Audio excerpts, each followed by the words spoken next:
All right, everyone, welcome back to another episode of Unprepared. Today, we're welcoming to the show Adam Clark from Reload. Funny enough, I can't see Adam now, but we're going to make it work in post. This is the magic of technology. Welcome to the show. How you doing? Nice to be here. I'm doing fantastic. Not enough coffee yet. Start the week. Absolutely. Awesome. So you're across the pond, as they say. How? It's funny. I've had a lot of a lot of guests on this from different parts of the world. So I'm getting a very, very world view of kind of how this is affecting e-com. I didn't know that my network was kind of so vast, but it's very fun. So what's kind of going on over there? Yeah, I think it's probably very similar to what's happening over in the States and around other parts of the world. So we're probably about 4 or 5 weeks locked down in London and rest of the UK, and then Europe's the same, but I guess different degrees because Germany, as of I think today, are starting to lift restrictions and things like that. So yeah, it's a strange one. I think it's gone on for a while now, so I think everyone's getting a little bit over it. But I think I'm excited to have a chat and see what brands can be doing to make the best of it, I guess. Awesome. So I mean, for those that are unaware, what does Reload do? How do they help? Yeah, so we're a global digital marketing agency.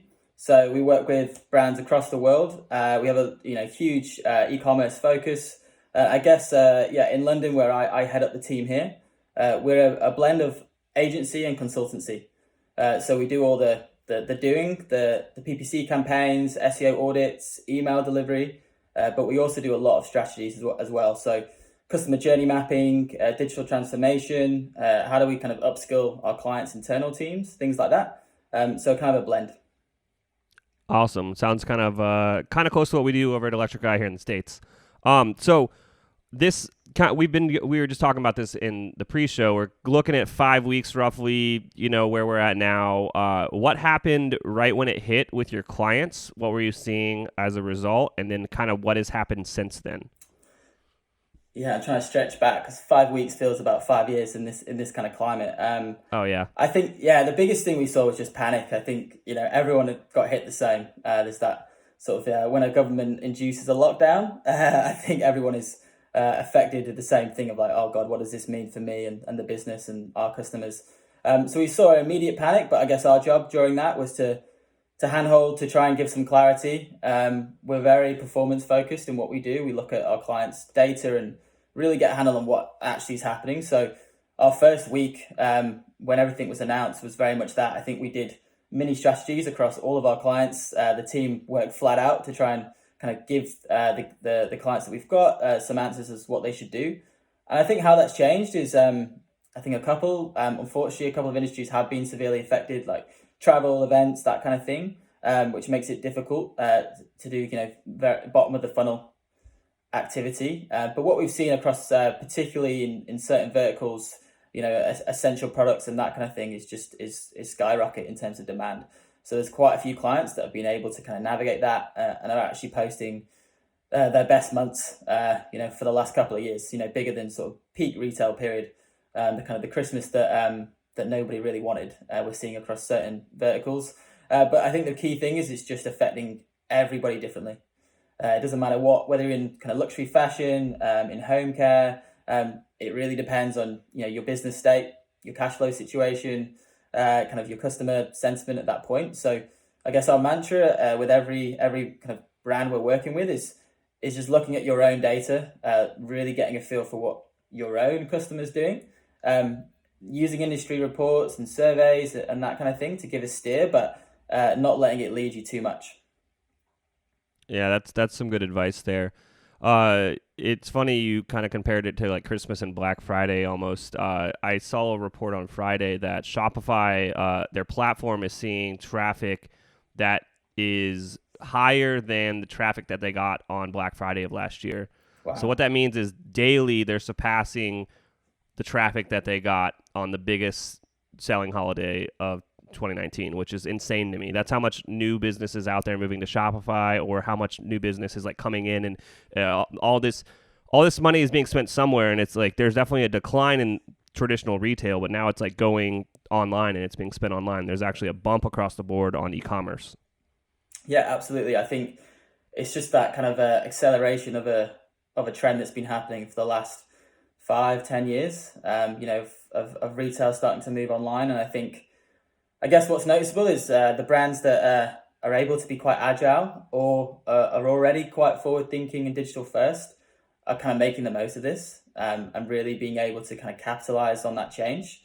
I think, if you are able to update your website fairly quickly, add things, add things like, if your product isn't available because of maybe supply chain issues or manufacturing problems, can you add in there something around email me when the product is available again? There's lots you can do, but I think it's noticeable that, if brands that can keep agile and kind of make sure that they are doing things a little bit more on the fly than they maybe normally would, are the ones that are really making the most of this. Yeah, I think we've talked about that a few times now. Is just make sure the messaging's there and you're communicating with the customer and letting them know what's up. I know a lot of our viewers or listeners, whenever they kind of come across this, are smaller businesses, small and medium-sized businesses. I'm fully aware a lot of them are, DIYers. They're going to do some stuff themselves. So kind of with that in mind, what would you say would be some good activities for people to focus on during this time to try to, just not capitalize, that's the wrong word, but just use their time wisely? Yeah, well, I think the capitalize, using that term, just is so important for small businesses to keep afloat right now. And so making sure that if you are lucky enough to see a bit of a peak in your demand, to really kind of do what you can to keep those customers happy. And so I think things like just being really vocal about how it's affected your business. So what does it mean for delivery and return? I think is a really big one. Can you extend that and give people a little bit more sort of time if they don't like a product? I think though what we're seeing a lot of brands do really well is just is making sure they're really understanding the mindset of their customers. So a lot of people are stuck at home, quite bored, and really wanting a bit of variety in their life. So the stuff that we've seen, I'm not sure if it's the same over in the States. Those brands that are really making the most of Instagram, doing Instagram lives as a way to pass the time, I think is really valuable. If you can do anything as well to support the health industry and health workers. So one of our brands, Arc Skincare, who on a recent webinar we did last week, they basically done something great, which is anyone that has a loved one or a friend that is a health worker, can they basically nominate them on their Instagram, give them a comment and a tag, and then Arc are basically fulfilling, I think it's sort of 25 or so orders to those people. So there's lots you can do to kind of stay active, keep the lights on, and make sure that you kind of, I guess, building a bit of an affinity with your customers. And as you say, it doesn't necessarily mean going for that immediate sale. There's lots more you can do. Awesome, Adam. Thank you so much for coming on. Is there anything that I forgot to ask you before we go today? No, I think that was it. Yeah, thanks for having me. Oh, thanks for coming. And if people are picking up what you're putting down, how do they get a hold of you? Yeah, so you can just jump on Google and search for Reload Digital London. That should find us, or you can find me on LinkedIn, Adam Clark. Awesome. Thank you so much. Cheers.